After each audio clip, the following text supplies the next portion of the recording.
Hello and welcome back. This is Stripping It Right Back, part 12.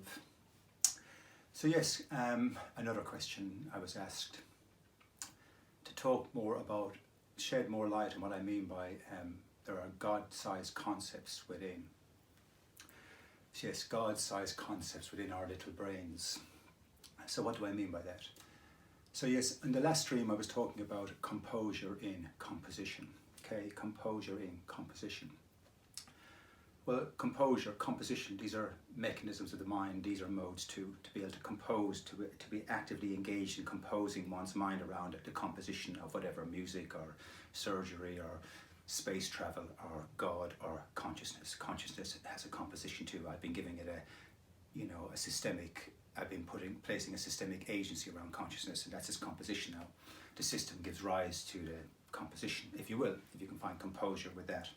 But anyway, let's just look at the idea of composition.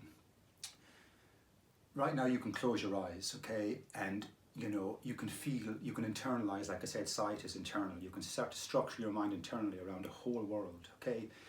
You can feel the composition of the world, okay. You can feel it in play. You can feel all the traffic lights and all the airports, okay. You can feel all the families out shopping, all the families in cars. You can feel all the business people going to work. You can feel all the people digging holes, all the people scrubbing floors. You can feel all the wars, okay. You can feel all the competition, okay, all the artificial pseudo competition. You can feel all the greed. You can feel all the love, okay. That's just from sitting in yourself on your chair, okay, with your eyes closed. So that's a serious internal lens that you have within, okay. Now, that means you're finding composure in the composition of things, okay? You're trying to compose your mind around what the world is and all its different plays and interplays and so on, okay? So, like I said, that's a huge tract of knowledge. That's a huge composition of knowledge that you can hold traction with, internal traction with. You can contextualize all of that, okay? So that's composition. Now, composition itself, now that's a huge perspective on, phenomenological perspective on what composition is within us, okay? Now, we can move the eye of composure, the mode, the mechanism, the utility mode, the mechanism of the mind of composure into molecules, to find composure in the composition of a molecule, to find composure in the composition of the human body, the human form, the human anatomy, and so on, to find composure in the composition of music, to find composure in the composition of permaculture or a world built on equality, to find composure with that, okay?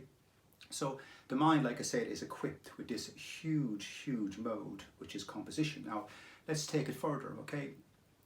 You could actually transcend your mind right now into the world, into the universe, into the galaxy that you're part of, into the galaxies further on from that, and so on. So you can feel all of that internally as a composition. It's a singular composition, okay?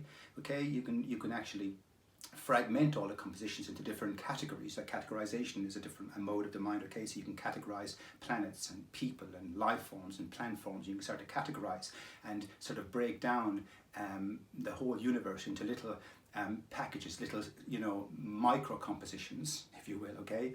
But also you can disengage from all of that and transcend and feel the entire universe as a single composition of parts and plays and so on, okay? So the mind has the ability to do that, to hold scope and scale with such a notion, okay? So that's what I mean by a God-sized notion, a God-sized mode within, okay? Now, because let's just go along with the fact that, like I've been saying, there's only one entity on this planet, okay? The formulaic animal in the composition of things, okay? This thing that's trying to find composure in its own composition, okay? In its own universal composition. And right now it's sort of halfway up the ladder and it's stuck in our brains trying to realize itself, trying to resurrect itself and so on, and trying to internalize its own truth and move forward on a bit of axioms and so on. So if that is the case, okay, what would an eye like this, what would a God eye need? Okay, it would need modes like composition, because it would have to understand the composition of itself, the total universal composition of itself, to find composure in it, to be intelligent about itself. Okay, so we have modes within, like I said, the mode of composition can keep expanding, okay? The more we come to know, the greater our composure in the composition of things becomes, okay? Each time we know something, the composition that we know expands, okay, and therefore we find further composure with it. Now, let's just take it further. The eye of navigation, the utility mode of navigation, okay? If this goes within was trying to find itself, was trying to understand itself, it would need the eye of navigation. It would need to be able to navigate its way forward until it arrived at the full scope and scale of its own composition, to find composure in that perspective, and so on. And it does have the eye of navigation built in. We can navigate atoms, we can navigate molecules, we can navigate music, we can navigate corruption, we can navigate love, we can navigate families, we can navigate our way to buy an ice cream, and we can navigate.